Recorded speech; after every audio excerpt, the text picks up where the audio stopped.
Nave for coming. I got this idea when a colleague of mine at the symphony said she was just starting a handbell choir. So we have not done handbells that I know of at the Houston Tuesday Musical Club. I thought that was a wonderful idea. And then I found out that Cynthia Blackwell is a handbell player. So Bill has extensive music education experience. He's educated at Southwest Oklahoma State University and has a master's in music from Southwestern Baptist Theological Seminary in Fort Worth, Texas. After extensive teaching at all levels, band, choir, music, and elementary, intermediate, and high school, he also did some teaching at Houston Baptist University, where he was adjunct professor of music education and handbell pedagogy. So now the handbell biography is quite extensive, where he directed the university bells there, handbell director for many years at South Main Baptist in St. Luke's. Also presented workshops for bell choirs in the Houston area, and the Greater Houston and Handbell Association, Texas Choral Directors Association, Convention in San Antonio, and Handbell Musicians of America.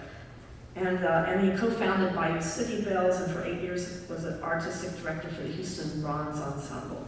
He has been named Teacher of the Year twice at Briar Grove Elementary in Houston, once at Decker Prairie Elementary School in Tomball, Texas. Twice served as president of the Texas Gulf Coast Orff Association, and while teaching, he was an active member of the American Orff Schulwerk Association. I hope you'll tell me more about the Orff teaching, and Texas Music Educators Association and Handbell Musicians of America. And in his spare time, Bill likes to garden, play the guitar and piano, compose music, listen to a variety of music and podcasts, travel, and go hiking in the mountains, where maybe you hear some bells if you do that in Europe.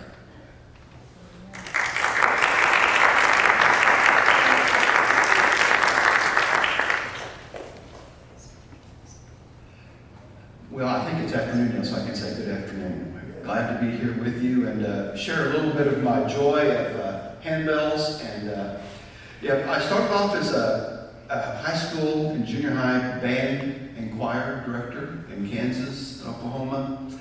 And then I started doing church work, and I went to Southwestern Seminary in Fort Worth, and thinking, if you're going to do church work, you've got to know something about handbells. Well, I signed up into an introduction to handbells, and it was taught by Cynthia Dobrinsky, who is like the goddess of handbell ensembles.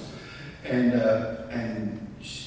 so that really got me hooked into handbells and all that you could do with church music. And the church I was at was Broadway Baptist, Broadway Church in Fort Worth. Well, just so happened that one of the big patrons of the arts there was Van Cliburn. And we had these 2 tables of 5 octaves of bells come in, and Van Cliburn was commenting on them, and the music director said, "Well, Van, you paid for one of those." He goes, "I never really liked handbells, but now I think I like them a little better." And that was kind of my introduction. When I came to Houston, I got a lot more involved with the area, the Greater Houston Handbell Association, and so that kind of got my love of handbells, and we've got a lot more excited and more involved at South Main Baptist. I was an Orff teacher with elementary school, and luckily my school at Briar Grove, the PTO bought a lot of Orff xylophones and drums, and I didn't have handbells, but I did have choir chimes, and I used the choir chimes with the xylophones to add another layer of timbre, different sounds. And plus, being an Orff teacher, Orff is all about movement and improvisation. Well, choir chimes, you can move. And then, nothing will get a kid to move more than you put streamers on their hands. I had daughters, so I had these the headbands, put them around here with ribbons in the kids' hands, and they would do all kinds of things with chimes and stuff just to see the ribbons fly. So that kind of got me going with that. But anyway, I had a list this long about what I could teach you about handbells, so I had to condense it a little bit. So here's going to be the really quick version of handbells. So a little bit of the history of handbells. Bells have been around for a long, long time. And they're mentioned all through the Bible. People in all cultures have had something that have run. But in the early 1700s, a handbell maker, bell maker, started to tune the bells instead of just having these random pitches that they had. And they made the clapper, hinged it so that it moved on a single plane. Most of you know, like the dinner bell, the clapper will go all kinds of directions. Well, this manufacturer made it so the bell would only go one way, and it had stops so that it would ring and stop. And so you could control when the bell, and so you could be a lot more rhythmic, accurate with it. So a lot of the churches had these big towers with tower bells. And the people in the community did not like when the tower bell ringers would practice, because they would just, you hear it all over through the community. So they had a really great idea. They'd go to the pubs, and they would sit around pub tables, and they would practice. A lot of the towers maybe had 3 or 4 bells, but as they began to expand, they began to do what is called tower practice. They would do the patterns that they would do. Now, we'll talk a little bit more about that a little bit later. So that not to disturb, they could sit around and they would make up these intricate patterns that they would do in the pubs, around the tables, and then they would go and try it in the towers. If you've not been into a tower and seen how the bells were upside down, and they come around, and so it's really, go to YouTube and look at tower ringing, and it's really interesting. When bells came to America, P.T. Barnum thought, this is a way to make some money. So he took a group of English handbell ringers and built them as Swiss bell ringers, because that was more exotic. Dressed them up, had them grow long beards and mustaches, and put them in mountain clothes and called them the Swiss bell ringers. Told them they could not talk or say anything, but always a way to make a buck. A couple people that in America, the names that you might want to know in handbell ringing are Betty Geary. She was a bell ringer and a bell composer and director in the Kalamazoo Ringers in Kalamazoo, New York, and incredible and far above her time composer. If you've not looked at her music, it is chromatic. It is just incredible. Don Ollerud started the bell program at Westminster Choir College, and kind of came up with the way that we assign bells today. My mentor, Cynthia Dobrinsky, began to explore the use of stop sounds with bells. One of the complaints I hear about bells is it's the same timbre over and over again. And she began to find ways to experiment with the sound and stopping the sound using mallets, table techniques, and I'll show you some of those a little bit later. Another man that I learned to love and appreciate his musicianship, but also his use of handbells, was David Davidson in Dallas. David was an incredible musician, and we lost him way too soon. But he said handbell ringing is the taking of an innately unmusical instrument and trying to make music with it. And so that's a little bit of what a little bit of the history in America and with handbells. Now, how do you ring a bell? First off, you want to do so healthy. And, it's like a vocalist would warm up their voice. A handbell person needs to warm up their body, their stance, their wrists, their shoulders, their elbows. Susan Berry has written a really incredible book called Healthy Ringing, and it talks about exercises to use, but also techniques. And the ringing techniques have changed in the last several years to become more healthy, and I will explain that to you. Some of you will come down. All of you are welcome to a little bit, and we'll talk about that. First off, we want to support posture, support the body, proper footwear, stance. We'll talk about seating the bell. We don't grab it in our hands. We seat the bell on and to hold it instead of holding it. We'll go through the preparation, strike, follow through, and then the shoulder and all that dampening. But it's a whole technique, a process of being healthy, but also exploring the sound of a bell. The sound of a bell does not come out the top of the bell. The bell's like this, the sound comes out this way. And so if you tip the bell this way, you're telling me it's going up or down and out and not to your audience. So this is a basic assignment. I went to do a workshop for a church, and the bell director went through and counted how many times each bell rang and assigned all the bells so that everybody got to ring at almost the same amount of time. So the bells were all over. You know, somebody might be playing a bell, you know, and first off, it's disastrous if you're trying to read music, especially with amateur musicians. And so this is the way that you do them. Assign the bells in pairs and the chromatics that go with those pairs. And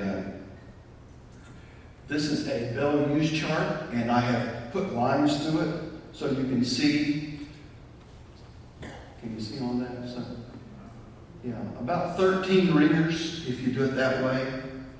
Now you can, on some pieces of music, you can get away with, especially at the bottom where it says optional, you can do that with a more advanced ringer who can play all 4 of those bells. And then the top 4 bells, you can do something like that. This is a piece that Houston Bronze played last week for a funeral. And we had somebody ring the top 4 bells and the bottom 5 bells. So we could play it with 11 people.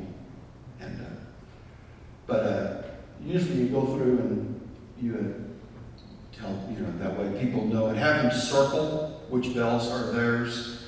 And sometimes you might want somebody who's, if the guy down here playing the C and D at the bottom, C and D 4, or get bored, you can also hand off a chromatic bell to somebody who's not doing anything, and share and borrow bells. And there's all kinds of little tricks that you can do like that. Handbells in action. Now, a lot of people think, bell choir, that's how you do bells. Well, you can also do small ensembles, 3 to 5 ringers. Some of them have piano parts with them. During COVID, we had a big boom of small ensemble pieces for handbells written by some of the best handbell composers, Jason Krug and Kathy Mokelbust are 2 really great handbell arrangers, composers, and they wrote some really awesome small ensemble pieces. So you don't think you have to need 11, 14 people to bring. You can do it with 3 or 4 people and put them together, let them rehearse for a few weeks, and that way you don't have to have an ongoing program to have it available. You can have, here we have 3 octaves of bells, but there's a lot of great music that's available that's just 2 octaves. And a lot of the music is centered so that it fits. This is C to C, so a lot of the music is written in the key of C, so it uses the full range of bells. The 2 octaves is G to G, so a lot of it is in the key of G, or maybe A, so you can use the majority of the bells that you have available. Somebody was asking earlier, Houston Bronze has 7 octaves of bells, which is additional 2 octaves on this side and additional 2 octaves on that side. The big C2, about this big around, weighs almost 15 pounds. So that's one of the reasons why it's important to ring healthy when you ring. Involving children. Children can ring these bells very well. Now, I know some people who color code the music for them to help the kids that are learning to read music. But if you've got some that play the piano, they probably don't even need that. And but 2 octaves. Choir chimes also work great for kids. Chimes and bells together, if you've got both and have a bunch of kids, they work awesome together. And youth love to be challenged. There's some great rhythmic pieces that are available that youth love a challenge. And that when I was in South Maine, we started our youth program with 2 kids and my daughter and the director's daughter, and they played solo handbell pieces, which you say Christine Anderson, she's the queen of solo handbell ringing.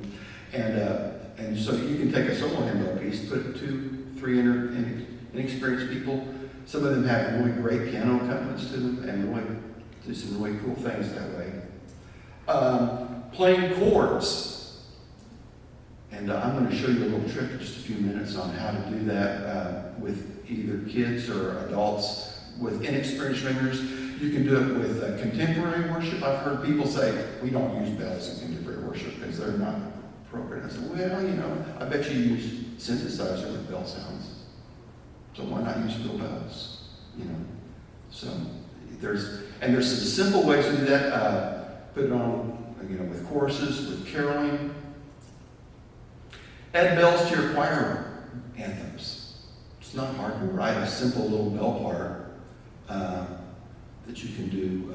You know, just a simple chord and a melody, or just block chords through the chorus. You know, just little places to add bells. So you get it, especially at Christmas time. You've got plenty of time to put something together with even some of the hymns that you're doing.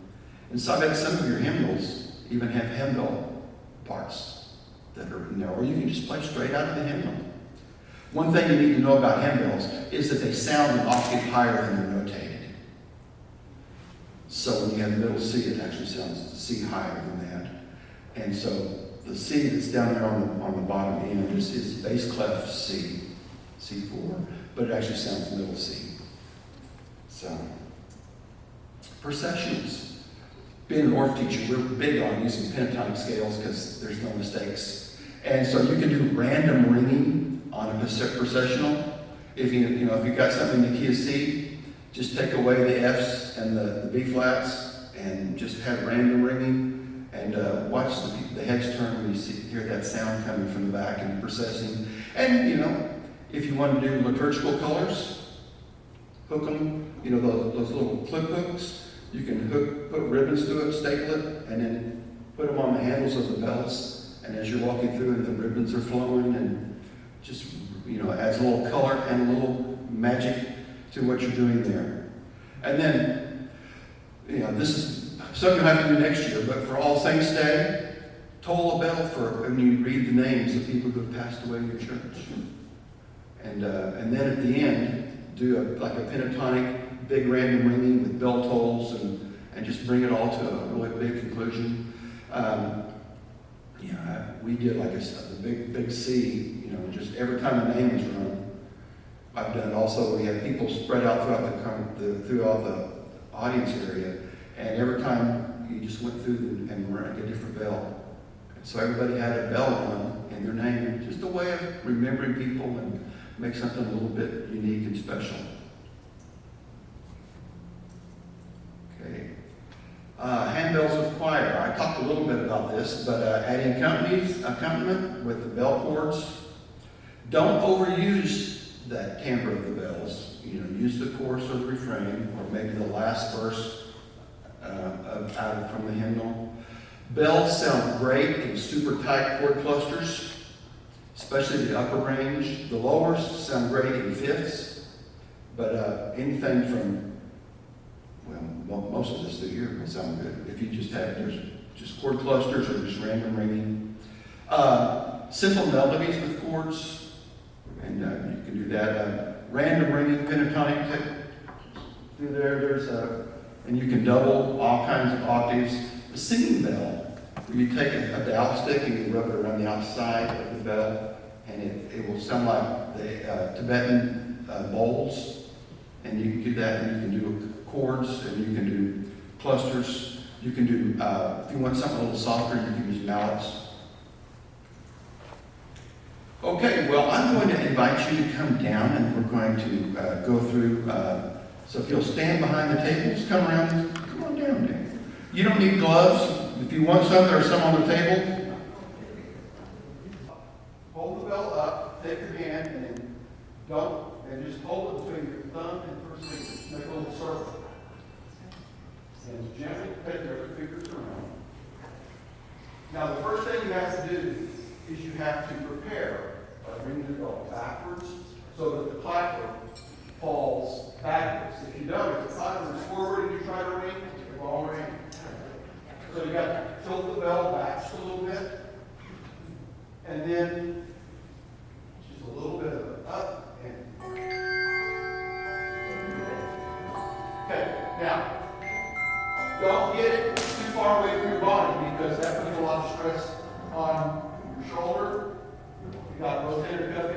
might have. I know bell ringers who got a little fierce with the rings and had tennis elbow, remember it? Also, don't bend your wrist, because this ligament right here will go and it will hurt. So that's part of that healthy ringing. Now, also the sound of the bell comes off this way. So when if you tilt the bell this way, your audience loses the sound. One of the biggest things, big issues we have is you put a music stand right here, and if you height challenge, you play behind the music stand, it will block your sound. And then I know some people who have a hard time with the vision thing, and so they get these risers and then they bring it up, and so they're blocking. And handbell, as well as being an oral skill, enjoyment with the music, but it's also visual. Look how beautiful those bells are, especially when the lights are shining on them. So here, now, that bell should sit right there back against the thumb, between the thumb and the first finger. Okay, and then wrap the fingers around. Yeah, it does. It does sit right there against that fleshy part between the thumb and the first finger. Yeah, and then gently wrap the fingers around, and then you can use the fingers to help you can. And now, usually we would tell people to ring and go like this. But you can see immediately what that does to the sound. No, listen what about. You hear how the sound changed? Yeah. So, how do you try it? Okay. Now, here's the closer into your right hand. Can you do that? There you go. Now, line up the clapper with your forearm. Oh, very. Because if you don't, you're going to again be out of the line. You're going to bend your wrist. And also, I like to keep elbow tucked, because if you don't, you get too far out here. One of the techniques that we're going to talk about today is people up in this area will a lot of times play two bells in each hand. And then I have seen people play 3 and 4 bells in each hand. And and to do that healthy. Now, okay, let's try it. And this time, when you strike, add a little circle, and then go back to the shoulder. Keep your bell up. I like to tell my people that I use, pretend your bell is full of a fine wine. And you don't want to spill it, because if you go like this, you're going to spill your wine. And then go back to the shoulder to dampen. Okay, again, make sure that you get the clapper back. A little bit. And then go back. Okay, watch your wrist too much. Almost, when I play, I almost think of these 2 fingers as my control trigger, and I.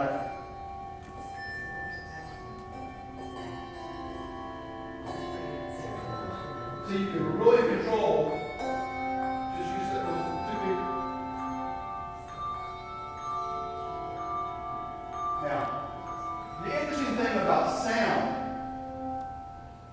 is we want to warm up the sound. As a vocalist, we do that with our vibrato. A bell, we do that with motion.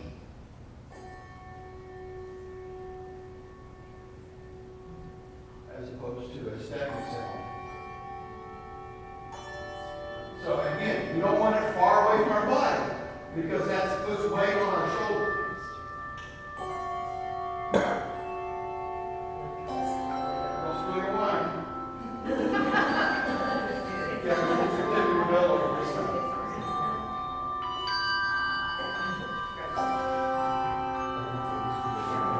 Okay, now, when you dampen the bell, again, some of you I can see right now, you would have to take off your necklace or shoes, because the bell will vibrate or buzz here. Yeah. You have a button on your shirt or your, yeah. Just be aware of that right now. Now, when you, handbells are an instrument that are full of overtones. And the bell is carved, it's laid out to accentuate certain overtones. Some bells accentuate, this one does the fifth and the third, and all those different ways are through there. And some of them are tuned, some bells are, Vincent's are tuned with the minor third. They're European bell. And so when you play a major chord, you kind of get a little clash. So a lot of times we use them as a melody instrument. But when you dampen, if you just dampen the rim, you hear how all over comes. So try to dampen it close so that the whole curve on the shoulder.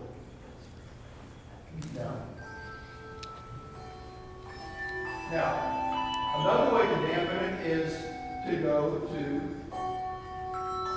the table. Just press it into the.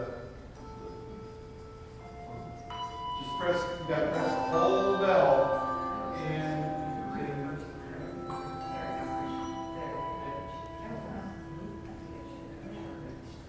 Now, some of you have mallets here. When mallets are used, you want to strike the bell where the clapper is. So if you look and see, on this bell, it's about an inch below the rim. So that's where I want. See where my clapper is? It's about an inch below the rim. So I'm going to. And it doesn't matter, it doesn't have to be in line with the clapper, but it just has to be. Sometimes, this one I notice when I stop on the side, it gets a little vibration. You hear the rotor. But if I clap here, in line with, you don't hear it. Bill, I noticed there's a little hash mark. Mm-hmm. And you don't want to necessarily hit it there. You don't have to. You can hit, but if you don't, sometimes you get a little rattle. Because yeah. And so, now, another way to do with mallets are put the bells on the table. And then you can look.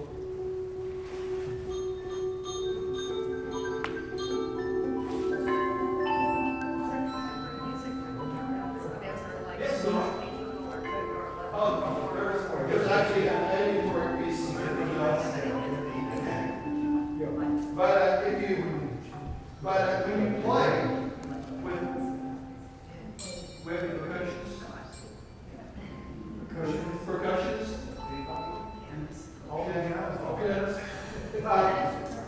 when you play a rhythmic pattern, I try to get my bowlers to use the accent with the dominant hand and the other accent with the non-dominant hand.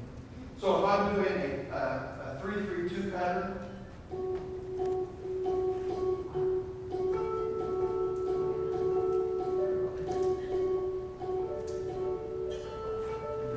and again, you think like percussions, hold balance and balance, just let it on the table, and play. If we're doing, this is the stop sound.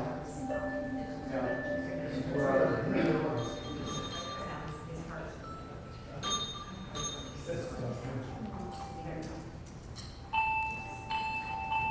these are some of the ringing techniques.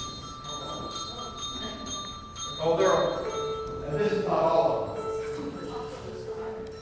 Thumb down. Put your thumb on the bell. Now, if you've got a bigger bell like this is where gloves come in handy when you have gloves. And there are actually some professional handbell groups that don't use gloves. Because if you're on the overtones, sometimes you have to do it. Use, depending on the sound you want. If you want a wet sound, and then you guys, sometimes I'll tell learners I want more of a thud than the tone, and then you can put the thumb a little higher on the bell, and or this case use more hand. You know, but if you want more of a tone.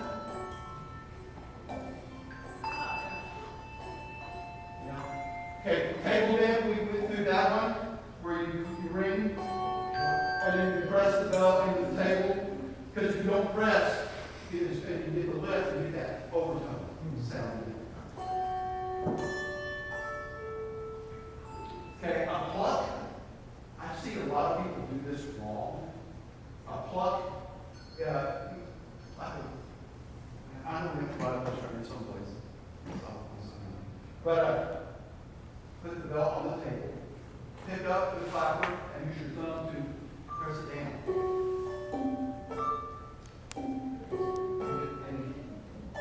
And again, depending on how much sound you want on the piece, if you want more of a spitzy sound, you might want to press the bell more into the table.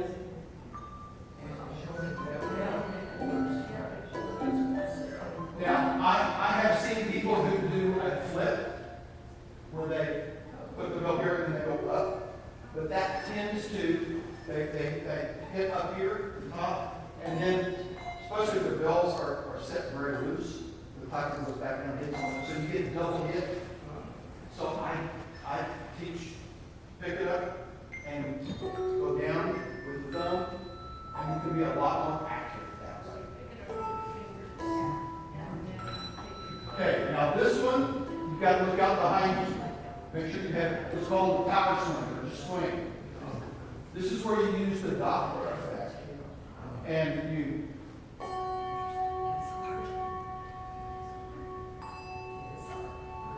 now I have seen, we used to teach in the old days to break your wrist down and go all the way back, and we would do it. And I've seen people put little smiley faces in the driveway.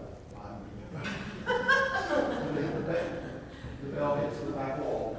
But I like to read with the handle. And just go down to here, to the leg, and so, okay, be sure you put your hands all the way around. Now, again, don't break your wrist. Don't bend your wrist. Alright? Go down, stand up. And again, that's one of those that's, you know, if you've got like, you guys up here were doing random ringing, and you guys were doing tolling, it gives you this really cacophony of sound, of different techniques happening at the same time. Okay, the next one up here I have is a shake. A shake is where you, again, this is where you keep the bell tight, the top, it's just quick, and then use the fingers to control.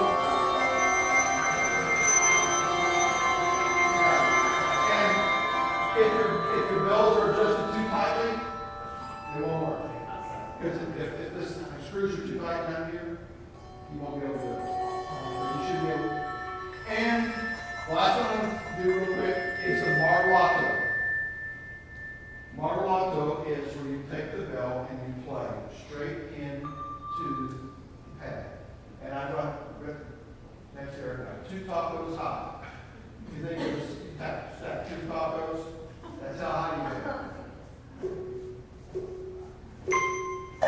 Now, martelato is not a dynamic level because it can be really loud, especially if you go too high. It is an articulation. You can do it soft,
just use pentatonic bells. So if you have F's, F sharp, or B, trade off your bell for somebody else. And if you want to, you can play two bells if they're available at your table. You don't want beats. No B's or F sharps.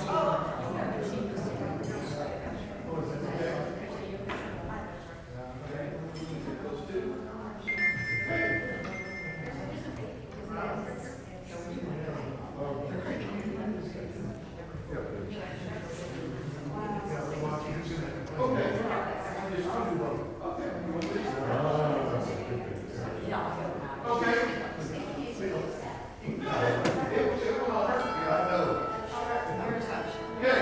Now, the trick is, don't play with your hands.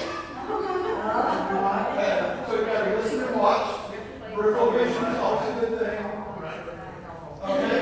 Right, let's just try. Just go random range.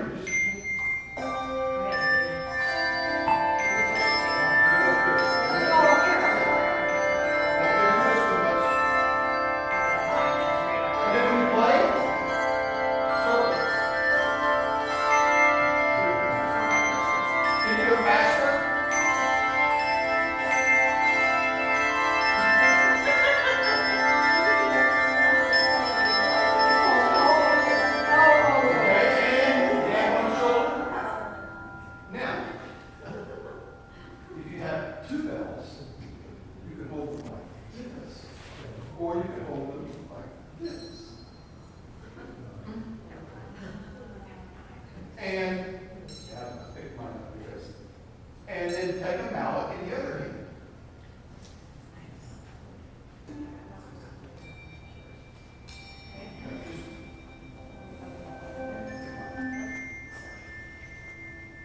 Okay, you can go one upside down, you want to? Just like this, and then just squeeze your hand. That way you can play. Okay, one more time. And then take your mallets and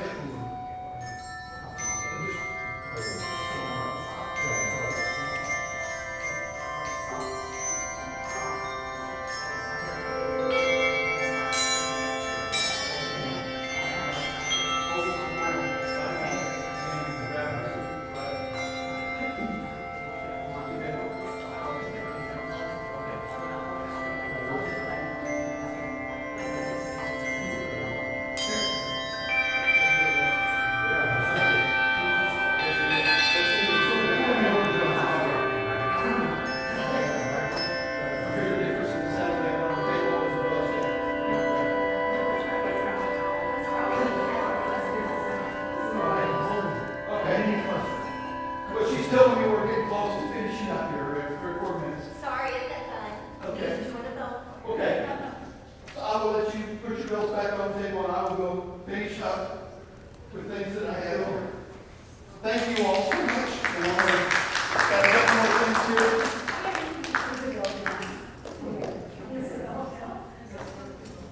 It's very This is a pattern for toll ringing with handbells, where the 1s and the 8s are the tonic. And then you can use the full diatonic scale. And you can see as it goes down and then comes up on the other side. That's the tower bell pattern. It's called plain hunt, which is one of the most common patterns for toll bell ringing. This would be you can have one person on each number and just use 1 octave of bells. If you have 2 octaves of bells, double in octaves. And you can go through that and you can see how the patterns shift.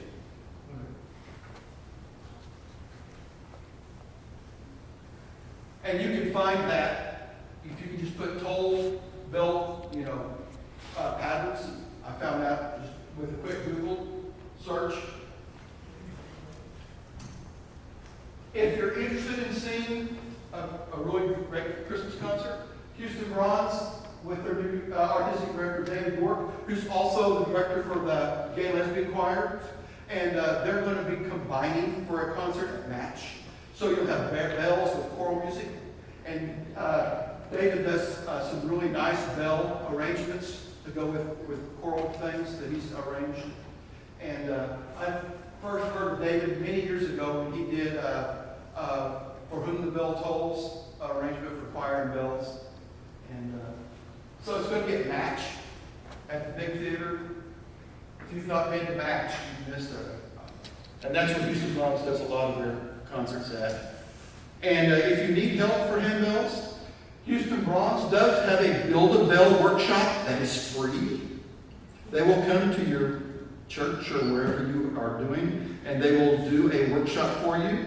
Their information is on their website at houstonbronze.org, and they have 7 or 8 different types of workshops that they do, or they will customize one for you. They'll come and work on your group with your music you're working on for a worship service or a concert. Or if you have additional, you can contact me. And since I'm retired now, I'll take a little break from my gardening and my little music rooms. Since my son's moved out, his bedroom is now my office with my piano and my guitars. And you can call me or text me. If you call me, I may not answer, but if you text me and say I have a question, or you can email me at those, and I'll be happy to give you any, if you're stumped by something, or you have a question about, or you would like me to come and work with your group for a little bit, I'd be happy to do that. I told you I was going to give you, this is one thing I have done with kids.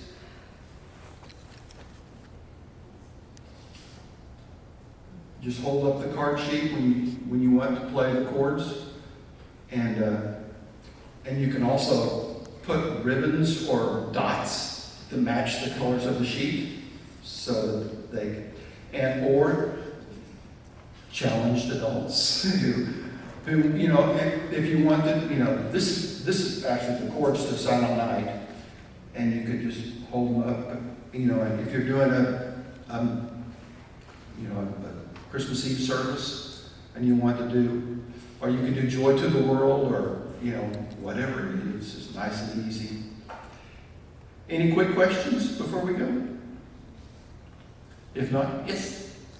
Out of curiosity, what is the financial outlay for just, say, this basic ensemble here? You could buy them new at Schulmerich or Molmark. And Cynthia, do you know what? 3 octaves?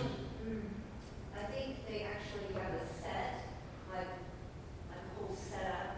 The 3 octaves, it might be as much as 18 octaves. Yeah, I was thinking 15 or so for just the bells. Yeah.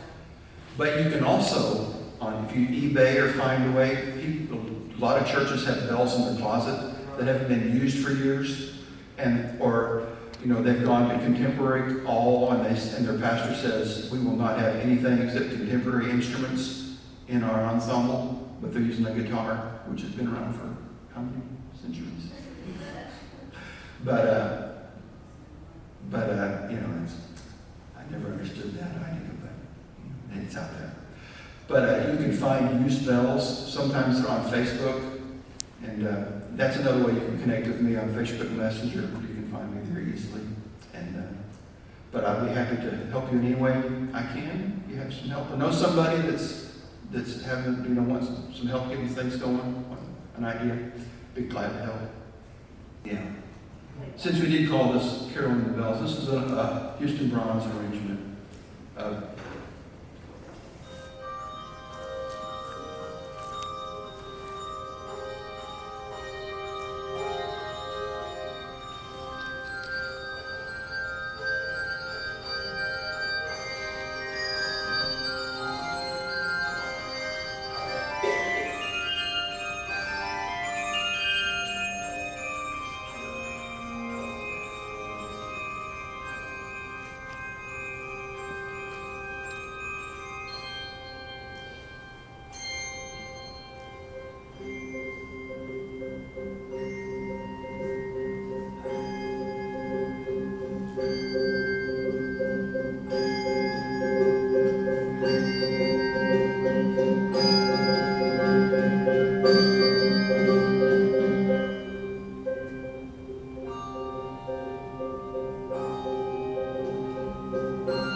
can find all that at Houston Bronze YouTube channel. That's where that's from. So there's a lot of years of concerts there. So, okay, thank you. I've enjoyed being with you. Thank you.